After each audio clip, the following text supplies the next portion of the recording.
Okay, I'm excited to dive into this mental health talk because you shared with us that anxiety for you has kind of been like this lifelong journey that you've dealt with. And I'm curious because people kind of experience it both ways. Was there a moment for you where you were like, oh, this is the first time I'm feeling anxiety? Or has it kind of just been this underlying feeling that you've always had and then later on in life figured out that that was what it was? I definitely think it like now I feel like it's always been there. Like I always make the joke of like, oh, like when was the last time I felt calm? Like 2008. Like I don't. Yeah. I was probably 4. Like it just feels so ingrained of like I just live in this state of like high stress, and it just feels like a habit now. Like I'm like it's just like how I'm used to existing. But I would say like looking back when I was 6 is like when it really started getting like impeding your daily life like a lot. I like had really bad separation anxiety at that age, and that like I don't know, somehow kindergarten I was chilling and I loved it, and then like once grade 1 happened, I like cried every single day going to school, and I'm like I don't know why that switch happened. And then anxiety just like keeps showing up in my life in different ways. Like it manifests itself in like very specific kind of like stages throughout that if I look back now, I'm like, oh, in those 3 years, like this is how it felt. And in those 3 years, like it like turned into this weird thing, or like then I had a new challenge, and like it's just always kind of been there, but looked very different at different times, which in some ways is comforting. So I'm like in the moment when you feel like this is like so impossible to get over, I realize that I have like, for example, with separation anxiety, that was like huge. Like for me and my mom, I like it's normal for like a little kid to be like, oh, like crying when their mom leaves them when you're like 4 or when you're 5, but not when you're 11. It's like, that's like, oh, this is something that's going on that's like not typical to be like not able to go to soccer practice in grade 7. Like that's like different. So I was dealing with that, and then like it felt like I was never going to get out of it. And then I went to therapy, and like a really long journey with that, but like got out of that eventually. And I was like, cool, I went past it. But now I'm dealing with this brand new thing with anxiety that like is proven it's just going to keep showing up, which I think in some ways feels like never ending, but in other ways it's like hopeful that you can get through those stages and like you'll get better at dealing with the things that feel impossible. Yeah. So I don't know, it's a strange like relationship that I have with anxiety, but yeah, I think now I'm probably more aware of it than I ever have been. Yeah. Yeah. Dang.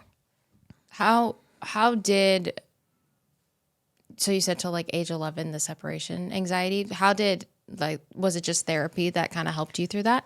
Yeah, I'm like, I don't know. Sometimes I look back at it too. I'm like, when did you like snap out of it? Like, I think, so separation anxiety started when I was really, really little. And then when I was 9, this is something like, I actually so excited to talk about it because I've never talked about it publicly. And like when I was thinking about doing this podcast, I was like, I feel like I should do this more often. Like I actually open up about these things because I know if I was at that stage and heard someone else talk about the specifics of what they're dealing with, it would have been like world changing for me.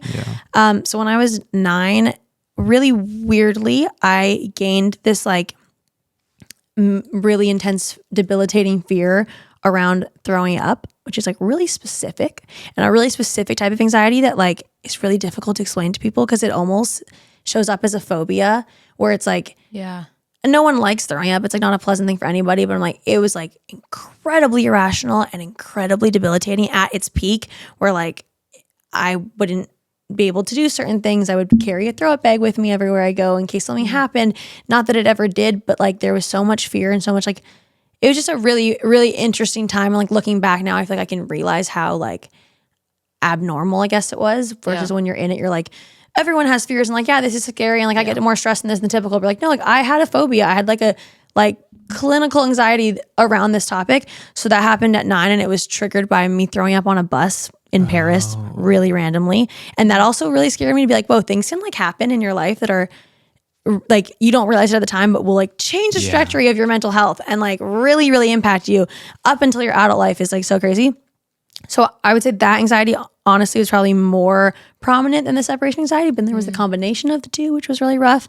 And then many, many years I dealt with this like phobia and this fear. And like, it got to the point where like, I wouldn't wear certain clothes because it didn't have pockets and I couldn't put a throw up bag in there, or I would hide it in like, I used to play field hockey and I would like hide it in my high sock and like things that I was like, then of course you like, as a kid, you feel so like shameful about this. And like, you can't really place it in your mind of like, why am I going through this like weird thing that I can't explain to my friends because I just look crazy? And like, this is not like, oh, she's stressed and like anxious about regular things. I'm like, no, I have like this like weird thing going on that I can't even explain to you. Like that was really tough. And then now like I'm so grateful I've gotten through, like I'm past that stage, and it's still with me in little ways, but like we are worlds apart from where we were growing up.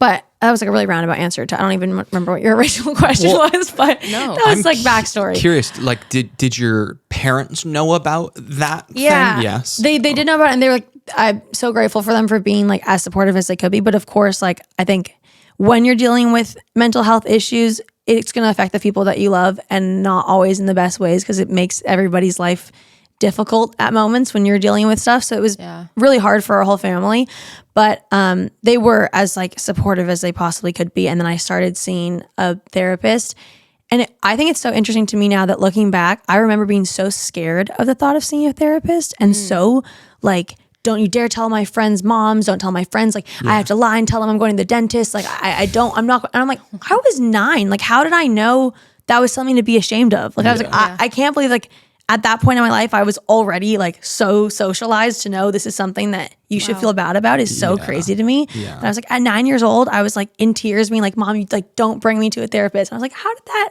happen? Like, how did I think that? But it was incredibly beneficial and helped me a lot for sure. And then shortly after, like when I was going to therapy, like right after that, I started acting, and I was doing a lot better with this specific fear and with this type of anxiety. And then it kind of came back while I was working on my first show, which was really interesting to deal with. And then eventually, like when I got to high school and stuff, this kind of stage passed, and luckily I'm like in a good place with it now. But now anxiety just shows up in different ways. Yeah. But that's kind of like where the root of it was, and is like one of the most vulnerable, because it's so difficult to explain and it's so specific, and it's like not the normal like, oh, social anxiety or like whatever, something that's more common. It's like, no, it's like really like weird, and I don't even know why that happened and whatever. But yeah, I think if I had heard someone else had this specific type of fear, I'd be like, I'm not crazy. This like means a lot. So it's cool to talk about.